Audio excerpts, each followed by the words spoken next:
amazing shop. Yes, beautiful. And that actually, I love that shop in Ferris, Texas, because they have a beautiful Day of the Dead skeleton on their door. Oh, that's pretty cool. Yeah. So anyway, yeah, check it out. So we're actually a little bit off the strip, and this is a beautiful scene behind us. Of the mountains. Yeah. That's one thing I have to say about the energy here, and even when I lived in LA, mountains and ocean have an energy that Dallas does not have. Yeah, they got none of it. Yeah, all I feel there is We like do just have the the trash dump out there in Ferris. It's a little small mountain. You know, there was a person that they found dead out there once. I was doing a There's a lot of story about people that. who wish Yeah. they were dead out there. That's the only part of Ferris that is in Dallas County, I believe. The rest is in Ellis County. So anyway, but it's beautiful here, and It is. I don't know. I think that, like I read the other day, and this is probably going to be something you don't believe either, but that, you know, where you live is directly, like, if your vibration needs to be in vibration with the place you live in order for you to be most successful. So I think sometimes that I need to be on the ocean. Yeah, well, I think you're not alone. A lot of people love the ocean. Or the mountains. Yeah. But why do you think people end up in Dallas then? Money? I think somebody told me that once. I don't know. The Greyhound bus stopped there. And that's where they got off, like me. But Really? No. Is that how you ended up there from Connecticut? No. How did you end up in Dallas? I came from Ohio. Yeah, and what was the reason? I came with a rock band to Okay. be famous. Yeah, and then you were already famous back in Ohio, Yeah, right? yeah, pretty much.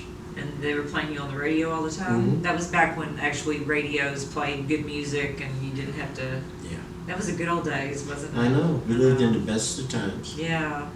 So then you just stayed? Yeah. Well, I traveled a lot and opened and your businesses. band? Yeah.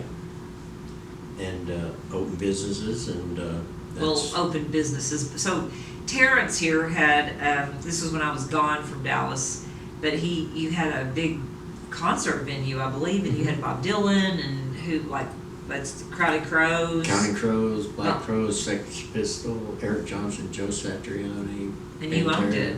Yeah. And so was that fun? It was awesome. Yeah. I miss it. Yeah, really. I don't miss the work, but I miss the fun. Yeah, yeah. But now we're doing something else that's going to be... And there's ghosts. It really there were? No. No. I bet you met some cool people, huh? Yeah. Wow. Made it a point to meet everybody. Yeah, okay. Well, so now we're lucky to have him here. Yeah, I'm lucky here to I be am. co-hosting. And likewise. Yeah. Now Terrence is a philanthropist. Yes, So- primarily. Seems like it. Willing, unwilling. Right. So I want to go back to the Luxor Hotel Yeah. and talk about that. So, so I was reading, I saw this amazing picture the other day about, I think it was the Luxor Hotel. No, I think it was the Luxor, it was the pyramid, sorry. I had a sidecar or something. Would I have a sidecar or a back street or whatever it was called? I don't think it I was, know what it was you're a good, talking about. I had a drink before the show. No, it was something, Imagine it was something to do with bourbon. that. I think it was a sidecar. No, what's the other one? Old fashioned. It was an old fashioned. I think it was an old fashioned. Yeah. Okay, yeah, think I it's got a old story to tell you about that after Okay. the show. About my drink? No, or- about okay. an old fashioned. Okay. Anyway, it was good. Whatever it was, it had Woodford Reserve in it. And you're going to find it incredibly weird to tell you the story. But, Okay. yeah. This is going to be one of those We'll things tell you where about it next time. he's going to believe in ghosts by the end of the story. He tells me. I'm on the fence. Anyway, I don't even know how we got onto that, but anyway, the thing is that I think it was like somebody was showing about there's this place called Tartarian, and supposedly Tartarian, there was a mud flood here on this earth at a certain time in our history, and it flooded everything. So it was like showing that underneath what you can see of the pyramid, there's a whole world underneath that. And if you go back to what we were talking about, Terrence has an amazing coin that he found, or a commemorative coin, right, from the bird expedition to Antarctica. So anyway, there's a lot of stuff going on in the world that people are like, oh, that couldn't have happened because we didn't learn in junior high school. But there's a picture of what it looked like, and they're saying, like, you know, okay, obviously the pyramids and the Sphinx, and I've been there, I've seen them, they're not just like some random thing that we found. And the ley lines that they're attached to also coincide with the things they found in South America. And so there was like a world here. Like, what about all these people? Like, I went to China one time and they were showing about, there was all these stone statues of what really looks like aliens. But nobody wants to admit that, like, maybe before this time that we live in, which is completely primitive, if you look back thousands of years, that there were some people that had it going on. I mean, a lot of people say that these stones that made the pyramid were actually created by using your mind, like because they were heavy, and everybody's like, well, how would we have done that? Well, maybe you wouldn't have done that, because we're like the Stone Age people compared to what existed on this earth. And even if Byrd, was it Captain Byrd? Richard, Captain Corporal, I don't know. Captain Anyway, Richard E. Byrd. Yeah, Richard E. Byrd. If he was here, he went crazy supposedly, that because he said that there was all kinds of stuff going on in Antarctica that people didn't believe. But I think people are starting to really find out that aliens coming out of the glaciers. But how do we know they are aliens? Like, how do we know we're not aliens? We're all over the board. We were back at the Luxor Motel a minute ago. I know, now we're in the Antarctic. But I was talking about how we're trying to pretend like that we are the most advanced age. If we were the most advanced age, we wouldn't have all these idiots in our government right now that are so greedy that all they want to do is just like figure out what they can do to help the lobbyists so they can get money. So I'm sorry, but it all comes together. If you look at it, it really truly does, because I do not think we're the most advanced age. I think that we're sort of a crazy time that we're living in, where we have become so arrogant about what humans are that we don't believe anything could have existed before us that had any sort of intelligence. Look at the hieroglyphs on the walls. I mean, there's clearly aliens in those hieroglyph pictures. Well, and honestly, if you think in 8,000 years, things that occurred then are 15 feet deep under sediment in 8,000 years. Imagine a million years, how deep what was actually then would be covered. Right. So, I mean, there was Atlantis, there was like... We swear up and down that we found no, evidence of this stuff. But in reality, it could be so buried, we would never find it. Well, correction. It could be buried, and there could be lots of people that know about it that aren't talking about it, because a lot of people say the globalist, and I'm telling you, if you're a globalist and you want to hire me as your PR person, I'll take the job, because I'm telling you, you guys have got a good spin on things. She will do it for no pay. Yeah, no, it's going to be millions of dollars. No, seriously, like I showed him the other day, and a lot of this is conspiracy theory stuff, or what they want to say, conspiracy theory, but things are beginning to be pretty clear that they're not conspiracy theory. The Andrew Jackson on the, what is he, the $20 bill? Yep. He looks like Jeffrey Epstein. Yeah, almost exactly. And there's been tons and tons and tons of people, like I think P. Diddy, or who's that dude that's married to Beyonce? It's not P. Diddy, it's the other guy. And I love his music. Pete, now it's, not Beyonce.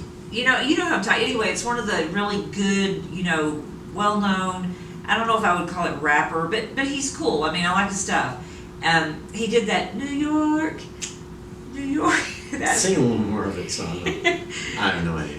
Da da da da da. Anyway, that. We got to get back to the conspiracy stuff. This is a conspiracy theory, because I've seen a picture of him that looked like somebody from the Civil War that was taking a picture. I mean, there's more and more of this coming out, and it's like, okay, what if it is? It's like that would be what we would be like. People, the filler, think are vampires. You need to calm down. Well, yeah, you got me going here. Wow. I mean, see, there's We're so on much. vampires. There's so much we can talk about. We've gone so far. Okay, let's get back to the Luxor Motel. It's actually it's probably considered a resort. Okay. Okay. Well, yeah. And we went to look at it. Did we go in there? No, because we didn't even know where it was. See, I was scared of it. We went to Paris, and so wow. we took a monorail from the Westgate. It's amazing the way you can get around so easily here, and so we just jumped on a monorail and went to Paris. Yeah. And what'd you think? Incredible. It was breathtaking. What'd you like the most about it? Me standing there? Yes. I liked the whole thing. The buildings that were so realistic to France, the sky that ran behind the buildings, and it looked like the clouds were moving as you walked through. It is incredible. I mean, what it took to build that. Yeah. Wow. And then That's when you all get I can say outside, is wow. it was like you could see the Eiffel Tower. Yeah. They And recreated. inside, the legs of the Eiffel Tower were coming into the building. Yeah. It was really cool. It's a good vibe. It's a good vibe. And this is a good time to be in Vegas right now, too, because there's nobody, not want to say there's nobody here, but it's very, well, the Strip was kind of crowded, though, wasn't it? Yeah, well, they have that, what is it, EDC thing or whatever, the huge rave. They've had a lot of things going on here, but I think it's even worse. Convention stuff. Yeah. But that rave supposedly has 300,000 people. That's what the guy said, but I don't know if I believe that. That's a lot of people. Because you used to do raves in Dallas, Yep. right? And how many did you have? 3,500. And that was seemed like a lot to me. Yeah. 300,000, I don't know. But then again, you just never know. It is Vegas. What is a rave, anyway? I don't think I've ever been to one. Underground party. And, like, what do you do there? Dance. What kind of music? Rave music. What kind of rave music is that? What's rave music? Okay. Yeah. Is there like a lot of like illegal things going on there at the raves? Yeah, I didn't know if you wanted to get into that. Yeah, they're based around a little bit of... But marijuana's legal in Nevada now, so that if they were smoking pot, it wasn't a big That's deal. not what they're doing. What are they doing? Stuff that makes you dance all night. Like, okay, I'm totally against that. Yeah, me too. Yeah, so how did we get on to raves? I know. I thought we were talking about ghosts originally. So anyway, there's a lot of ghosts. So what about that place that has the Bonnie and Clyde death car? That was in Boulder City too, Yeah. right? Yeah, that's cool. Yeah, that's pretty cool. If there's not a ghost around that thing, I don't know. Does where death they car were. mean it was the car they were It's shot the in? car they were shot Were they in. shot together? Yeah. They were in love. We're back from Yep. Las Vegas. Magically. And I got to take my hands down, the producer said. Okay, we're back from Las Vegas. Yep. And we had fun. The hat that you have on. Had a great time. That's where we stayed. Elvis was hiding in the penthouse, his ghost. We spent $5 a piece on our gambling. High rollers. We have 18 cents left. And the restaurant was great. The Edge Steakhouse was amazing. It's the #1 steakhouse in Las Vegas. Yeah, it was awesome. And the pool was amazing. Everything was great. So if you are interested in hearing more about our travels, then just keep watching In Lies the Truth. And we'll also be talking about what else? What are we going to talk about? Right now or in general? In general, in the show. You can tell he's tired. Astral projections. Ghosts. Tarot cards. Voodoo The dolls. universe. Love. Crystals. Political stuff. We are? That's part of it. I guess maybe. Anyway, we're going to talk about everything. That's what In Lies the Truth. Yeah. So thanks for watching this episode, and see us in a couple of days because we're going to have another one up. Ciao.